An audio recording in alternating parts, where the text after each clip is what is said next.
Assalamualaikum warahmatullahi taala wabarakatuh. Apa kabar anak-anak hebat dan pintar kelas 6?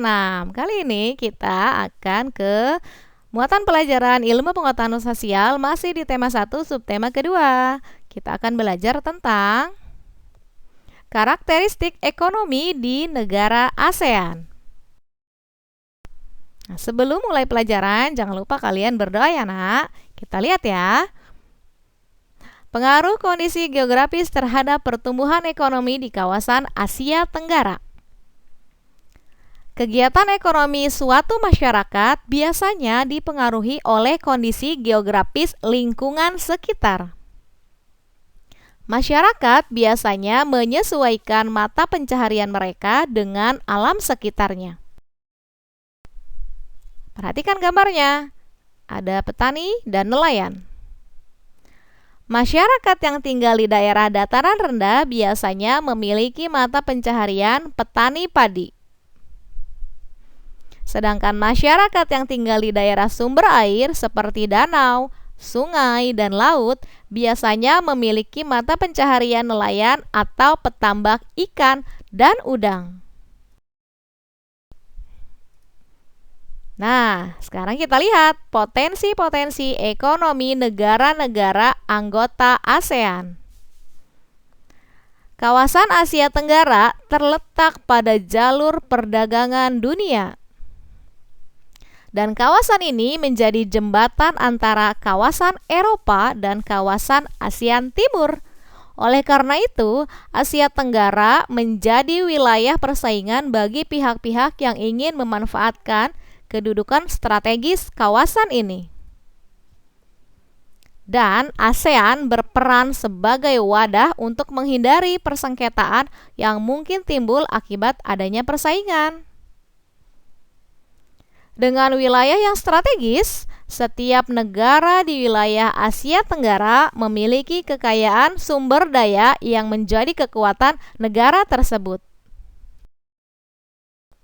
Nah, kita lihat ya potensi ekonomi negara anggota ASEAN sesuai dengan benderanya, yaitu yang pertama Brunei Darussalam. Negara ini terkenal dengan kekuatan sumber daya alam berupa minyak bumi dan gas alam. Brunei menjadi negara di Asia Tenggara yang memiliki pendapatan per kapita tertinggi karena gas alamnya. Penambangan minyak dan gas alam ini dilakukannya di darat dan di lepas pantai. Yang kedua, lihat benderanya, hafalkan ya Nak, yaitu Filipina. Filipina adalah sebuah negara kepulauan yang mata pencaharian sebagian besar penduduknya adalah di bidang pertanian. Filipina berhasil menjadi salah satu negara di dunia yang dapat membangun dan mengembangkan pertaniannya dengan baik. Beberapa produk unggulan hasil pertaniannya diekspor ke berbagai negara seperti nanas, padi, kelapa, dan gula. Hasil pertanian menunjang perkembangan ekonomi di negara Filipina. Selain pertanian, kegiatan pertambangan juga memegang peranan penting loh di Filipina. Yang ketiga, perhatikan, pasti dong ini gambar negara kita, yaitu Indonesia. Indonesia memiliki ragam sumber daya alam yang sangat kaya. Banyak hal yang dapat dikembangkan untuk memperkuat perkembangan ekonomi di Indonesia.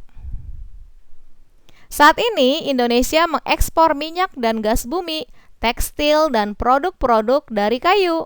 Selain itu, Indonesia menghasilkan pupuk, tapioka, karet, kopi, kelapa sawit, dan tembakau. Ikan tuna, udang, dan teh pun diekspor ke negara lain. Nah, pertambangan menjadi salah satu pintu masuk para pengusaha mancanegara ke Indonesia. dan keindahan alam Indonesia menjadi sumber devisa atau pendapatan negara dari sektor pariwisata. Wah, ternyata kita sangat kaya ya. Yang keempat, lihat benderanya, yaitu Kamboja. Di Kamboja mengalir Sungai Mekong. Lihat tuh gambar sungainya. Daerah di sekitar Sungai Mekong merupakan daerah yang subur. Mata pencaharian penduduk Kamboja adalah pertanian. Hasil pertanian Kamboja yang besar adalah padi dan karet. Dan komoditas perdagangan yang dikembangkan oleh Kamboja adalah hasil-hasil alam seperti karet alam, beras, kayu, dan lada. Yang kelima, perhatikan benderanya, yaitu kita ke Laos.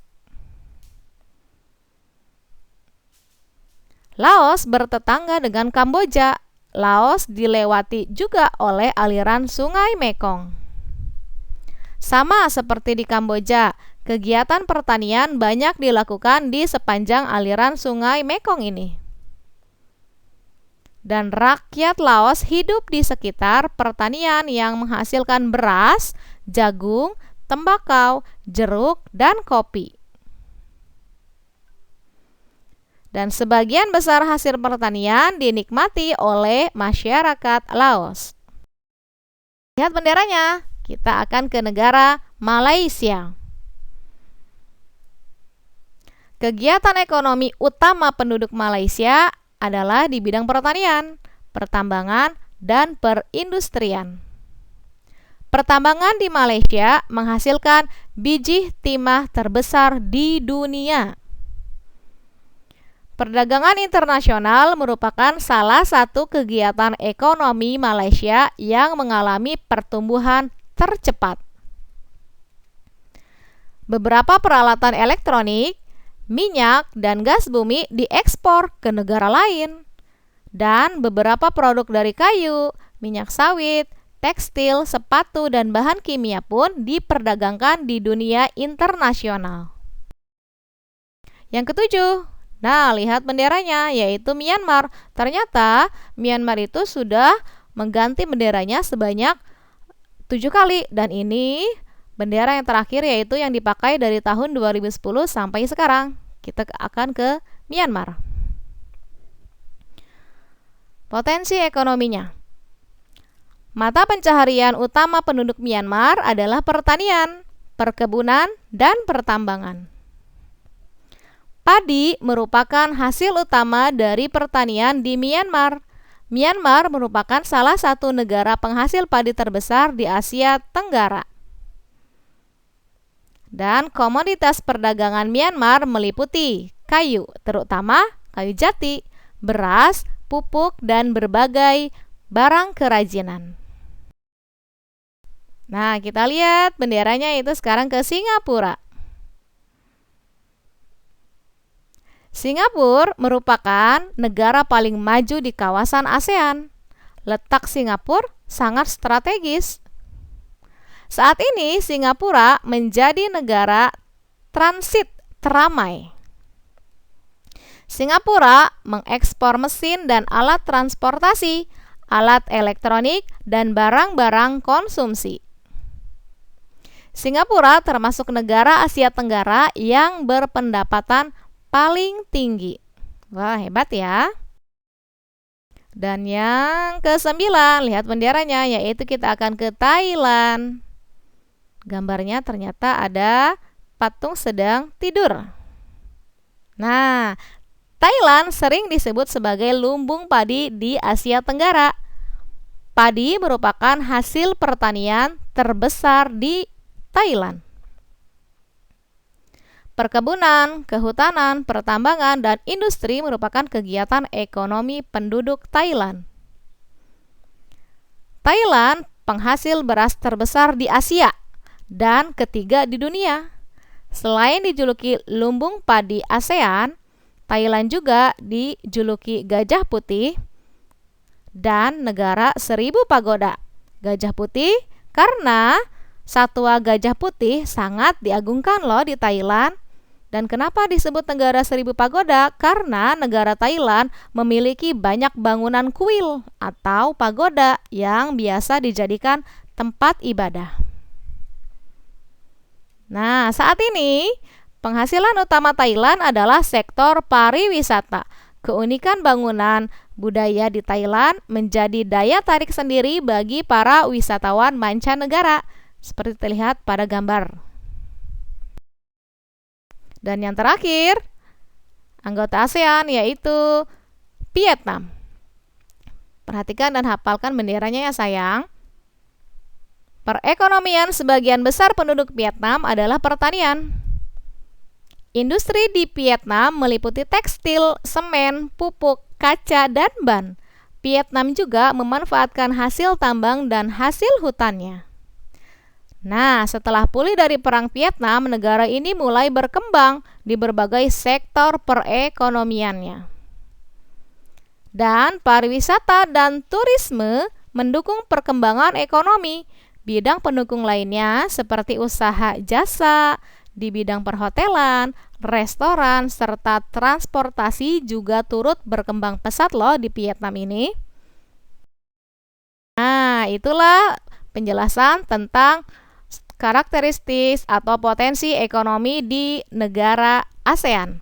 Sekarang kita latihan soal ya sayang. Kalian pasti akan dapat mengerjakan soal-soal berikut ini. Terima kasih telah menonton video ini. Selamat belajar. Semoga ilmunya bermanfaat dan selalu tetap jaga kesehatan. Berjumpa lagi dengan Ibu Dian Lestari. Assalamualaikum warahmatullahi taala wabarakatuh.